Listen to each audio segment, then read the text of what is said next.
Hey guys, welcome back to our channel academics. आज हम पढ़ने वाले हैं anti malaria drugs and pathogenesis of malaria. Malaria वही मच्छर डिजीज। तो इसमें सबसे पहले हम समझेंगे पैथोजेनेसिस, ठीक है ना। मलेरिया की जब पैथोजेनेसिस पढ़ेंगे मतलब डिजीज कैसे हो रही है, कहाँ हो रही है, उसकी लाइफ साइकिल पढ़ेंगे। मलेरिया के पैरासाइट्स की लाइफ साइकिल पढ़ेंगे, जिसकी वजह से पैथोजेनेसिस क्लियर होगी कि पैथोजेनेसिस मतलब क्या होता है, कि डिजीज एक्चुअली में हो कैसे रही है, ठीक है ना। ये सारी चीज समझ लेंगे, जिसकी वजह से क्या होगा, मोड ऑफ एक्शन जो हमारा ड्रग करेगा, मोड ऑफ एक्शन जो ड्रग करेगा वो बहुत ही अच्छे तरीके से समझ में आएगा कि कैसे वो ड्रग काम कर रही है, कहाँ पे अपना एक्शन शो कर रही है। तो स्टार्ट करने से पहले जिसने भी टेलीग्राम चैनल ज्वाइन नहीं किया एकेडमिक्स का, वो ज्वाइन कर सकता है। इसमें सारे स्टडी कंटेंट आपको मिल जाएंगे, including PDF notes and regular question answers मिलेंगे, जिसकी वजह से आपका नॉलेज बूस्ट होगा। एंड टेस्ट सीरीज भी मिलती है जिसका आप सॉल्व कर सकते हैं। काफ़ी कुछ मिलेगा, आप टेलीग्राम ज्वाइन कर लीजिए, उसमें काफ़ी कंटेंट आपको मिलेंगे जो आपकी फ्यूचर के लिए अच्छा होगा। तो चलते हैं इंट्रोडक्शन पे एंड उसकी पैथोजेनेसिस पे कि एक्चुअली में हो कैसे रहा है मलेरिया। तो मलेरिया कॉज होता है किसकी वजह से, प्लाज्मोडियम की वजह से। प्लाज्मोडियम की 4 स्पीसीज होती हैं, 4 स्पीसीज होती हैं, P vivax, falciparum, malariae and ओवेली।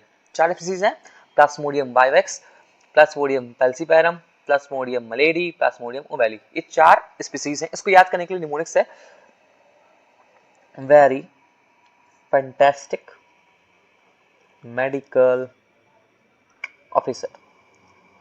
इसको याद करने के लिए निमोनिक्स है कि आप इसको याद कर सकते हैं, कहीं लिखना हो आपको, कहीं भी याद करना हो तो वेरी फैंटास्टिक। वी से है क्या है, वाइवेक्स, एफ से है फैल्सीपैरम, एम से है मलेरी एंड देन ओ से है ओवेली। तो इसको याद करने का एक निमोनिक्स तरीका है, ठीक। तो फिर लाइफ साइकिल हम पढ़ेंगे, ठीक है ना। पैथोजेनेसिस को समझने के लिए हम उसकी लाइफ साइकिल पढ़ेंगे, मतलब प्लाज्मोडियम की लाइफ साइकिल क्या है, वो कहाँ से कहाँ जा रहा है, क्या चेंजेस ला रहा है बॉडी के अंदर, जिसकी वजह से मलेरिया कॉज हो रहा है, ठीक है। ये सारी चीज समझेंगे। तो लाइफ साइकिल जो प्लाज्मोडियम का होता है, तो उसमें 2 होस्ट होते हैं, 2 होस्ट होते हैं। First is man, second is female anopheles mosquito. Female anopheles mosquito जो होता है एज अ वेक्टर काम करता है, एज अ वेक्टर काम करता है। मतलब कि प्लाज्मोडियम पैरासाइट्स को अपने से वो कहाँ ट्रांसमिट करेगा, ह्यूमंस के अंदर ट्रांसमिट करेगा, जिसकी वजह से ह्यूमंस को क्या होगा, मलेरिया कॉज होगा, ठीक है ना। 2 होस्ट हो गए इसमें, man and then female anopheles mosquito, जिसकी वजह से मलेरिया कॉज होगा, एज अ वेक्टर काम करेगा मस्कीटो, ठीक है ना। तो इसकी लाइफ साइकिल समझेंगे। लाइफ साइकिल में सारी चीजें कवर हो जाएंगी, उसका कैसे कैसे चेंजेस हो रहे हैं बॉडी के अंदर, सारी चीजें इसमें कवर हो जाएंगी। तो पढ़ेंगे हम life cycle of malarial parasites known as what, plasmodium, ठीक है ना। तो सबसे पहले क्या होगा, सबसे पहले मस्कीटो बाइट करेगा हमें, मस्कीटो बाइट कर रहा है, राइट। किसी भी मैन को हमारी स्किन पे मस्कीटो बाइट करता है, ठीक है ना। तो फिर स्पोरोजोइट्स एंटर होते हैं मैन के अंदर। मतलब जैसे ही ये मस्कीटो सक करेगा ब्लड को, सक करेगा ब्लड को, देन वो सलाइवा थोड़ा सा अंदर जाएगा, इसमें कंटेन होंगे क्या, स्पोरोजोइट्स होंगे। स्पोरोजोइट्स हमारे बॉडी के अंदर आए, बॉडी के अंदर आते ही वो कहाँ जाएंगे, लीवर के पास। लीवर में क्या चलेगा, प्री इरिथ्रोसाइटिक साइकिल चलेगी। प्री इरिथ्रोसाइटिक साइकिल चलने की वजह से फॉर्म होगा मीरोसाइट्स। मतलब क्या हो रहा है कि जो भी हमारा स्पोरोजोइट्स है वो किस में कन्वर्ट हो रहा है, मीरोजोइट्स में कन्वर्ट हो रहा है। स्पोरोजोइट किस में कन्वर्ट हो रहा है, मीरोजोइट्स में कन्वर्ट हो रहा है। मीरोजोइट्स अगेन एंटर करता है किसमें, आरबीसी में, तब चलती है इरिथ्रोसाइटिक साइकिल। इरिथ्रोसाइटिक साइकिल जब चलेगी आरबीसी के अंदर, मतलब ये आरबीसी की मान लो सेल है, आरबीसी की मान लो सेल है, तो इसमें जब मीरोजोइट्स आ जाते हैं, एंटर करते हैं, मान लो मीरोजोइट्स हैं बहुत सारे, ठीक है। इसमें रैपिड मल्टीप्लिकेशन होता है, मतलब जैसे ही मीरोसाइट्स इसमें एंटर करते हैं आरबीसी के अंदर, तो इसमें रैपिड मल्टीप्लिकेशन होता है, मतलब प्लोरीफरेशन की प्रोसेस चलती है, रैपिड मल्टीप्लिकेशन होता है मीरोसाइट्स का, जिसकी वजह से जो आरबीसी की सेल्स हैं वो ब्रस्ट कर जाती हैं, फट जाती हैं, तो इसकी वजह से फीवर कॉज होता है। जैसे ही एक सेल है, जैसे कि मान लो एक सेल है आरबीसी की, ठीक है ना, आरबीसी की मान लो एक सेल है, जैसे ही ब्रस्ट करेगी वैसे फीवर कॉज होगा, मतलब एक फीवर देन दूसरा फीवर, मतलब इसके बीच में ब्रेक होता है 24 घंटे का या 48 घंटे का या 72 घंटे का, इसमें ब्रेक होता है। एक एक आरबीसी की सेल फटेगी, देन फीवर आएगा, देन दूसरी आरबीसी की सेल, तो देन फीवर आएगा, ऐसे ही कंटिन्यूअस मैटर में ही चलता रहता है। तो मीरोजोइट्स किस में आ रहे हैं, आरबीसी में आ रहे हैं, और इरिथ्रोसाइटिक साइकिल चल रही है, ठीक है ना। इरिथ्रोसाइटिक साइकिल चलेगी जब आरबीसी में आएगा, देन जब ये फीवर कॉज हो जाएगा, देन आरबीसी जब फट जाएगा तो इसमें से मीरोजोइट्स निकल जाएंगे, रिलीज ऑफ मीरोजोइट्स होगा। देन गैमेटोगोनी की प्रोसेस चलेगी, 2 गैमेट्स का फॉर्मेशन होगा, माइक्रोगैमेट्स एंड मैक्रोगैमेट्स, ठीक है ना। माइक्रो एंड मैक्रो गैमेटोसाइट्स का फॉर्मेशन होगा, ठीक। ये एक फेज होगा जो कि हमारे बॉडी में चल रहा है, किसी भी ह्यूमन बीइंग की बॉडी में ये फेज चल रहा है। This is a one phase जो कि ह्यूमन की बॉडी में चल रहा है, किसी मैन की बॉडी में चल रहा है, ठीक है ना। देन सेकंड फेज क्या होगा, एक बार बाइट कर चुका है मॉस्किटो, ठीक है ना, इतना प्रोसेस चल चुका है, सारी प्रोसेस हमारी चल चुकी है, गैमेटोगोनी हो चुकी है, दो गैमेट्स का फॉर्मेशन हो गया है, that's it, first and the second, दो गैमेट्स का फॉर्मेशन हो गया। देन मस्कीटो अगेन बाइट करता है, मस्कीटो अगेन बाइट किया, देन क्या हुआ कि मस्कीटो अगेन बाइट कर रहा है, ठीक। तो ये macro and gametocytes and micro gametocytes कहाँ ट्रांसफर हो जाएंगे, मस्कीटो के अंदर आ जाएंगे, that is micro gamete and macrogamete, ठीक है। तो मस्कीटो के अंदर उसका फर्टिलाइजेशन होगा, दोनों फ्यूज होंगे एंड फर्टिलाइजेशन कॉज करेंगे, देन जाइगोट का फॉर्मेशन होगा, then Oasis, then again sporozoites का फॉर्मेशन होगा, और फिर स्पोरोसाइट्स जो मस्कीटो के अंदर आ गए देन वो किसी और को बाइट करेंगे। मतलब इसमें क्या हो रहा है कि एक मस्कीटो ने बाइट किया, ठीक है ना, उसके अंदर स्पोरोसाइट्स आ गए, स्पोरोसाइट्स आ गए, ठीक। देन वो अगेन दूसरे को बाइट कर रहा है, उसके अंदर भी स्पोरोसाइट्स हैं, तो ये क्या कर रहा है, ट्रांसमिशन तो कर रहा है, ट्रांसमिशन कर रहा है ना। मतलब एक बार किसी मैन को बाइट किया, उसके अंदर सारी प्रोसेस चली, देन फिर उसके बाद उसमें स्पोरोसाइट्स आ गए, देन दूसरे मैन को ट्रांसफर कर दिया, उसके अंदर सारी प्रोसेस हो गई, उसको भी मलेरिया हो गया। देन ट्रांसमिशन इसी तरह होता है मस्कीटो के थ्रू, मैंने कहा ना एज अ वेक्टर काम करता है, ट्रांसमिशन का काम सारा मस्कीटो का होता है, फीमेल एनोफिलिस मस्कीटो का सारा काम वेक्टर करता है, मतलब वेक्टर की तरह करता है, उसको ट्रांसमिशन का काम करता है, ठीक। इतनी मत समझ में आ गई। तो लाइफ साइकिल समझ में आया, बाइट किया मॉस्किटो ने, स्पोरोजाइट्स आए, प्रीथ्रोसाइटिक साइकिल चाहिए, मीरोजाइट्स का फॉर्मेशन हुआ, इंटर किया आरबीसी में, रिलीज हुआ मीरोजाइट्स, ठीक है ना, गैमेटोगोनी की प्रोसेस चली, दो गैमेट्स का फॉर्मेशन हुआ, देन मॉस्किटो के अंदर फिर वो चला गया, देन वहां पे फर्टिलाइजेशन हुआ, जाइगोट का फॉर्मेशन, देन फिर से स्पोरोजाइट्स का फॉर्मेशन हो गया। इतनी चीज समझ में आ गई, life cycle of malarial parasite known as plasmodium किया, प्लाज्मोडियम का ये क्या है, लाइफ साइकिल, ठीक है। फिगर के थ्रू भी ऐसे समझ लेते हैं, देखिए ब्लड वेसल्स हैं, यहाँ पे मॉस्किटो बाइट कर रहा है हमारी स्किन पे, ठीक है ना, mosquito bite and sporozoite leads into a capillary, capillary के अंदर रिलीज होगा, लीवर के अंदर गया, ठीक है ना, म्यूलोसाइट्स का फॉर्मेशन हुआ, यहाँ देख सकते हैं म्यूलोसाइट का फॉर्मेशन हो रहा है, मच्छर ने काटा, ठीक है, स्पोरोजाइट्स का फॉर्मेशन हुआ, स्पोरोजाइट का फॉर्मेशन मतलब स्पोरोजाइट रिलीज हुआ, देन लीवर में गया, लीवर के अंदर क्या हुआ, म्यूलोसाइट्स का फॉर्मेशन हुआ, म्यूलोसाइट्स का फॉर्मेशन जैसे हुआ वो आरबीसी के अंदर गया, ये आरबीसी है, आरबीसी के अंदर गया, आरबीसी के अंदर क्या हुआ कि वो सेल वहां पे बहुत सारी सेल डिवीजन हुआ, देन बहुत सारी म्यूलोसाइट्स का फॉर्मेशन हुआ, देन रप्चर हुई, यहाँ से फिर म्यूलोसाइट्स निकल गए, रिलीज हुए म्यूलोसाइट्स, देन क्या हुआ, गैमेटोसाइट्स की प्रोसेस चली, दो गैमेट्स का फॉर्मेशन हुआ, that is micro and macro, micro and macro, ठीक है ना, दो गैमेट्स का फॉर्मेशन हुआ है, देन यही जो गैमेटोसाइट है ना, गैमेटोगोनी हुई है, गैमेटोसाइट्स का फॉर्मेशन हुआ है, देन फिर मस्कीटो ने इसे सक कर लिया, मस्कीटो सक कर लिया, mosquito sucks bloods ingesting gametocytes, final development leads to formation of sporocytes, जो मैंने यहाँ चीजें समझाई थी ना, तो यहाँ समझाई थी ना कि मस्कीटो ने फिर से सक कर लिया, देन यहाँ पे माइक्रोगैमेट एंड मैक्रोगैमेट थे ही उसके अंदर चले गए, फर्टिलाइजेशन हो गया, देन जाइगोट का फॉर्मेशन, ओसिस का फॉर्मेशन, देन अगेन स्पोरोसाइट्स का फॉर्मेशन, फिर बाइट करेगा मस्कीटो, देन ट्रांसमिशन ऐसे ही होती जाएगी। तो ये सारी चीजें यहाँ पे लाइफ साइकिल समझ में आएगी, कैसे कैसे ट्रांसमिशन हो रहा है, स्पोरोसाइट्स का कैसे ट्रांसमिशन हो रहा है, कैसे फीवर आएगा। देखो एक आरबीसी है, बहुत सारा सेल डिवीजन हुआ यहाँ पे, जैसे ही रप्चर होगा, जैसे ही रप्चर होगा वैसे हमें फीवर होगा, ऐसे ही 24 घंटे 48 24 घंटे 48 घंटे या 72 घंटे में फीवर इसलिए आता है मलेरिया के अंदर, 24 घंटे 48 घंटे 72 घंटे में एक फेज के दौरान, मतलब एक फेज चली देन दूसरा फेज, ठीक है, बीच में normal, first phase second phase, बीच में नॉर्मल, ऐसे ही फीवर होता है मलेरिया के अंदर, ठीक है ना। यहाँ पे रप्चर हो रहा है ना, इसकी वजह से फीवर होता है, इसकी वजह से ही फीवर हमें होता है, ठीक। लाइफ साइकिल समझ आएगी मलेरिया पैरासाइट्स की, पूरा पैथोजेनेसिस इसी में है, पूरा पैथोजेनेसिस, ठीक है ना, सारी चीजें इसमें है कि कैसे हमें फीवर कॉज हो रहा है, कैसे सारी चीजें हो रही हैं, सारी चीजें इसी में है लाइफ साइकिल्स में। तो लाइफ साइकिल बहुत इंपॉर्टेंट, लाइफ साइकिल आप समझ लेंगे ना, अगर लाइफ साइकिल आप समझ लिया है अच्छे से, लाइफ साइकिल समझ लिया है, तो आपका जो मोड ऑफ एक्शन रहेगा वो इजीली समझ में आएगा, कोई दिक्कत नहीं रहेगी उसमें, ठीक है ना, लाइफ साइकिल समझिएगा। In humans, four phases are there: pre-erythrocytic phase, erythrocytic, gametogony and exo-erythrocytic। हमने तीन फेज देखे, हमने तीन फेज देखे थे ना, that is first, second and third.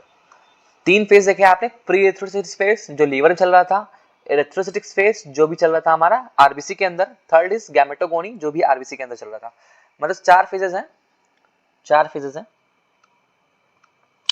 ये कहाँ चल रहा है? लीवर के अंदर, लीवर के अंदर चल रहा है ना। एरिथ्रोसाइटिक फेज कहाँ चल रहा है? आरबीसी के अंदर। गैमेटोगोनी कहाँ चल रहा है? आरबीसी के अंदर। अब समझते हैं एक्सो एरिथ्रोसाइटिक फेज क्या होता है। एक्सो एरिथ्रोसाइटिक फेज को समझना बहुत ही इंपॉर्टेंट है, मतलब एक एक्स्ट्रा पॉइंट समझ लिया। एक्सो एरिथ्रोसाइटिक फेज क्या होता है? In the liver some sporozoites remains in the liver for many years. मतलब कुछ स्पोरोजोइट्स हमारे लीवर के अंदर आते हैं, जैसे कि बहुत सारे स्पोरोजोइट्स हैं, मेसोजोइट्स का फॉर्मेशन कर रहे हैं, बट कुछ स्पोरोजोइट्स होते हैं, कुछ स्पोरोजोइट्स होते हैं बहुत ईयर्स तक हमारे लीवर के अंदर एज इट इज प्रेजेंट रहते हैं, उसे कहते हैं हम हिप्नोजोइट्स। हिप्नोजोइट्स कहते हैं। यहाँ पे लिखा हुआ है in liver some sporozoites remains the liver for many years called as hypnozoites. Hypnozoites कहते हैं दे लेटर कॉज मलेरिया। मतलब साल 2 साल बाद 3 साल बाद ये कॉज करेंगे क्या? मलेरिया। मलेरिया कॉज करेंगे साल 2 साल 3 साल बाद, ये मलेरिया कॉज करेंगे। इस फेज को कहते हैं हम एक्सो एरिथ्रोसाइटिक फेज। ये फेज कहाँ चल रही है? लीवर में चल रही है। मतलब हमारे पास 4 फेज हैं जो ह्यूमंस में चल रही हैं, 2 लीवर में है और 2 आरबीसी में है। 2 लीवर में, 2 आरबीसी में। एरिथ्रोसाइटिक फेज में क्या हो रहा था? प्रोलिफरेशन हो रहा था। प्री एरिथ्रोसाइटिक फेज में क्या हो रहा था? स्पोरोसाइट्स का फॉर्मेशन मेसोसाइट्स में हो रहा था। गैमेटोगोनी में 2 गैमेटोसाइट्स का फॉर्मेशन हो रहा था, जिससे सक कर रहा था क्या? मॉस्किटो, देन फर्टिलाइजेशन, देन स्पोरोसाइट का फॉर्मेशन। ये 4 फेजेस हैं। चारों फेजेस को आपने समझ लिया ना, तो ड्रग्स का जो मोड ऑफ एक्शन रहेगा बहुत इजी रहेगा, बहुत इजी, कोई भी दिक्कत नहीं रहेगी। तो नोट में कुछ पॉइंट हैं, उसको भी इंपॉर्टेंट है, पढ़ लेते हैं। नोट पॉइंट हमारा, gametes are the infective stage for the mosquito. Gametes are the infective stage of mosquito, इसका मतलब क्या है? इसका मतलब ये है कि यहाँ पे इतनी प्रोसेस हमारे ह्यूमंस में चली, ठीक है ना। तो बट गैमेटोगोनी जो हो रही है, गैमेटोगोनी के होने के बाद जो micro gametocytes and macro gametocyte बन रहे हैं, उसको सक कौन कर रहा है? उसको सक कौन कर रहा है? मस्किटो कर रहा है। मतलब इन्फेक्टिव स्टेज क्या है इसके लिए? गैमेटोगोनी वाली प्रोसेस है ना, माइक्रोगैमेट्स एंड मैक्रोगैमेटोसाइट्स मस्किटो के लिए क्या है? एक इन्फेक्टिव स्टेज की तरह काम करेंगे। मतलब तभी वो स्पोरोजाइट का फॉर्मेशन अगेन करेगा, देन वो ही ट्रांसमिशन करेगा, ठीक है ना। गैमेटोसाइट्स वाली जो प्रोसेस है ना, ये इन्फेक्टिव स्टेज है किसके लिए? मस्किटो के लिए। Infective stage for mosquito. But sporozoite जो रिलीज हो रहा है हमारे इस बॉडी में, स्पोरोजाइट रिलीज हो रहा है ना, मस्किटो काट रहा है हमारे स्किन पे, स्पोरोजाइट रिलीज हो रहा है। स्पोरोजाइट जैसे रिलीज हो रहा है ना, दैट इज वो लीवर में जा रहा है। लीवर के बाद वो सारी प्रोसेस चल रही है, रप्चर हो रहा है, तभी फीवर आ रहा है। तो क्या होगा? स्पोरोजाइट इन्फेक्टिव स्टेज होगा हमारे लिए, ह्यूमन के लिए।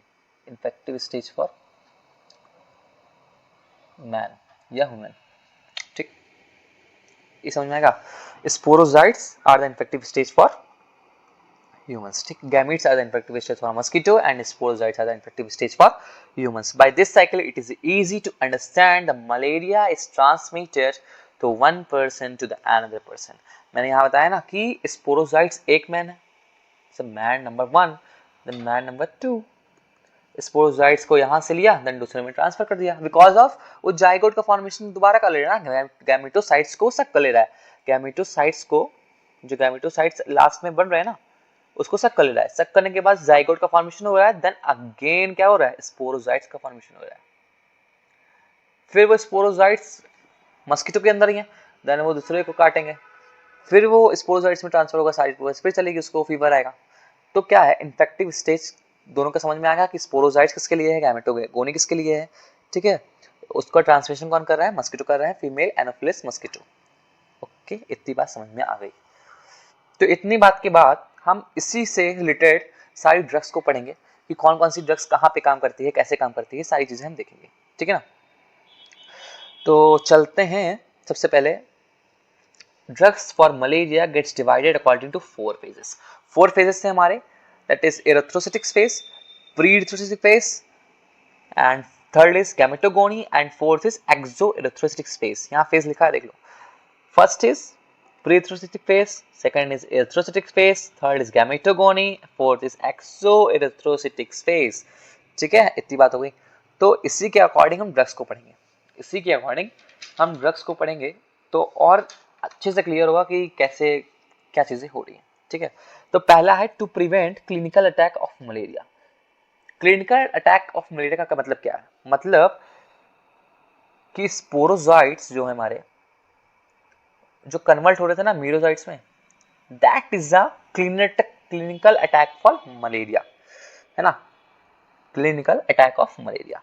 फर्स्ट ड्रग यहीं पे काम करेगी, स्पोरोजोइट्स का जो भी कन्वर्जन मीरोजोइट्स में वो होने नहीं देगी, तब वो डिजीज जो रहेगी वो अपने आप ही ट्रीट हो जाएगी। Second is treat clinical attacks of malaria. Clinical attacks का मतलब क्या है? क्लिनिकल अटैक्स का मतलब क्या है? आरबीसी लेवल पर, आरबीसी के अंदर उसका डिवाइडेशन ना हो, आरबीसी के अंदर बहुत सारा डिवाइड ना हो, तो रप्चर नहीं होगा। अगर आरबीसी के अंदर जो डिवाइडेशन हो रहा था ना, जैसे कि आरबीसी हमारी, उसके अंदर जो मेरोजोइट्स प्रेजेंट थे वो बहुत ज्यादा प्लोरीफरेशन कर रहे थे, मतलब डिवाइडेशन कर रहे थे, मल्टीप्लाई कर रहे थे, अपने आप को मल्टीप्लाई कर रहे थे ना। तो अगर ये मल्टीप्लाई हम रोक दें, अगर ये मल्टीप्लाई हम रोक दें, कोई भी ड्रग देके इसे इनहिबिट कर दें, इस मल्टीप्लिकेशन को, देन क्या होगा कि रप्चर जो हो रहा था, अगेन यहाँ पे आरबीसी रप्चर हो रहा था, तभी हमें फीवर हो रहा था। रप्चर आरबीसी होगा ही नहीं। अगर कोई भी ड्रग्स हैं इसे इस प्रोसेस के कर रही हैं, इनहिबिट कर रही हैं, प्लोरिफिकेशन प्रोसेस को, मल्टीप्लिकेशन वो नहीं कर पा रहा है, तो रप्चर नहीं होगा आरबीसी, रप्चर नहीं होगा तो फीवर नहीं होगा, देन मलेरिया नहीं होगा। तो सेकंड वाला क्या है? Treat clinical attacks of malaria, जो लिखा है वो आरबीसी लेवल पर है, आरबीसी लेवल पर। एंड फर्स्ट वाला क्या है? स्पोरोजोइट्स के लेवल पे है, जब स्पोरोजोइट्स मेरोजोइट्स के अंदर चेंज हो रहे थे। Third is to completely eradicate the parasites from the patient's body, radical curative. Radical curative मतलब जो हिप्नोजोइट्स है ना, हिप्नोजोइट्स, जो भी हमारे हिप्नोजोइट्स का फॉर्मेशन हो रहा था यहाँ पे, कि कुछ स्पोरोजोइट्स वहां पे रह जा रहे थे, some sporozoites remain the liver for many years called as hypnozoites, they later cause malaria. मतलब इसको जड़ से खत्म करने के लिए, हम हिप्नोजोइट्स को इनहिबिट करने के लिए हम ड्रग देते हैं कि वो जो भी हमारे स्पोरोजोइट्स हैं वहां पे किसी भी लीवर के पार्ट्स में रह ना जाए, ठीक है ना, स्पोरोजोइट्स वहां पे रहे ही ना, इसकी वजह से बाद में हमें मलेरिया कॉज ना हो। तो थर्ड हम ड्रग देंगे इसके against, to completely eradicate the parasites from the patient's body. मतलब पेशेंट्स बॉडी के अंदर से इरेडिकेट कर देंगे, मतलब पैरासाइट्स को वहां से कंप्लीटली रिमूव कर देंगे। थर्ड ड्रग इस पे काम करेगी। Fourth is to cut down human to mosquito transmission, that is gametocidal. Gametocidal की ड्रग हम हर पेशेंट को देते हैं, गैमेटोसाइडल्स की ड्रग्स हम हर पेशेंट को देते हैं कि ट्रांसमिशन जो हमारा फैल रहा है ना, कि मस्किटो स्पोरोजाइट्स का फॉर्मेशन फिर हो रहा था, गैमीट्स का गैमेटोसाइडल की प्रोसेस चल रही थी, मतलब गैमेटोसाइडल हम कर देंगे। साइडल का मतलब होता है किल, किल। जो भी यहाँ पे गैमीट्स बन रहे थे ना, यहाँ पे जो गैमीट्स बन रहे थे, कहाँ गए, यहाँ पे जो गैमीट्स बन रहे थे, इसको गैमेटोसाइडल दे देंगे, मतलब ये गैमीट्स को हम किल कर देंगे, इसकी वजह से ट्रांसमिशन नहीं हो पाएगा। फिर से जो मस्किटो अगर काट भी रहा है, तो स्पोरोजाइट्स जिसके अंदर वापस गैमीट्स के अंदर वापस जा रहे थे, स्पोरोजाइट का फॉर्मेशन कर रहे थे, वो नहीं हो पाएगा। अल्टीमेटली क्या होगा कि ट्रांसमिशन हमारा रुक जाएगा। तो फोर्थ ड्रग इसके अगेंस्ट देंगे, to cut down human to mosquito transmission, gametocidal. Gametocidal drug देंगे जिससे ट्रांसमिशन हमारा रुक जाए। ये बात समझ में आ गई? अब समझेंगे mode of action of drugs, कि कैसे कैसे क्या चीजें हैं, कैसे क्या हो रहा है, सारी चीजें हम समझेंगे, ठीक है ना। तो उससे पहले सिम्टम्स से पढ़ लेते हैं। Symptoms of malaria, that is vomiting, headache, diarrhoea, muscles pain, high fever. तो पांच है। तो मलेरिया के सिम्टम्स हैं, पहले वॉमिटिंग, दूसरा हेडेक भी हो गया, तीसरा डायरिया हो गया, मतलब पेट की प्रॉब्लम्स होने लगी, मसल्स पेन है, पूरी बॉडी में पेन है, फीवर की वजह से पेन भी आता है, तो मसल्स पेन है, हाई फीवर हो रहा है, मतलब एक फीवर के बाद में 24 घंटे का ब्रेक हो गया, फिर या तो 48 घंटे का ब्रेक हो गया, या तो 72 घंटे का ब्रेक होगा। एक बार बहुत तेज फीवर आएगा, देन कुछ 24 घंटे के लिए रुक जाएगा, देन फिर बहुत तेज फीवर आएगा। ऐसे मलेरिया में होता है फीवर, मतलब एक एपिसोडिक फीवर है। This are first episode, then second episode, episode number 1, episode number 2, ठीक है ना। एपिसोडिक फीवर आएगा इसमें मलेरिया। ये सिम्टम्स है मलेरिया के। तो इसका जो हम मोड ऑफ एक्शन है वो नेक्स्ट लेक्चर में पढ़ेंगे, बिकॉज ऑफ बहुत ही लंबा है और कुछ एडिशनल चीजें आपको बतानी है, कि बहुत ही आपको काम देंगे आगे, बहुत ही नॉलेजेबल होगा वो, तो एडिशनल चीजें हम पढ़ेंगे। तो लाइफ साइकिल को आप दोबारा देखिएगा, अगर वीडियो आपको समझ में आया दोबारा देखिए, उसको समझिए। लाइफ साइकिल अगर समझ गए ना तो मोड ऑफ एक्शन बहुत ही ईजी रहेगा, उसको समझना, उसको जानना बहुत ईजी रहेगा। तो लाइफ साइकिल आप पढ़िएगा, इंट्रोडक्शन भी हमने पढ़ा दिया है, इसका जो PDF नोट्स रहेगा वो आपको मिल जाएगा टेलीग्राम के अंदर। तो मैंने जैसे कहा है, आप टेलीग्राम चैनल ज्वाइन कर लीजिए। टेलीग्राम चैनल ज्वाइन करने की वजह से आपका जो स्टडी मटेरियल है बहुत ही स्ट्रांग हो जाएगा। वहाँ पे सारी चीज़ें आपको मिल जाएंगी, नोट से लेकर सारी क्वेश्चन आंसर, टेस्ट सीरीज, सारी चीज़ें मिल जाएंगी। वहाँ पे आप ज्वाइन कर लीजिए एंड सब्सक्राइब भी कर सकते हैं आप। Thank you. नेक्स्ट सेक्शन में हम पढ़ेंगे मोड ऑफ एक्शन और इसका क्लासिफिकेशन।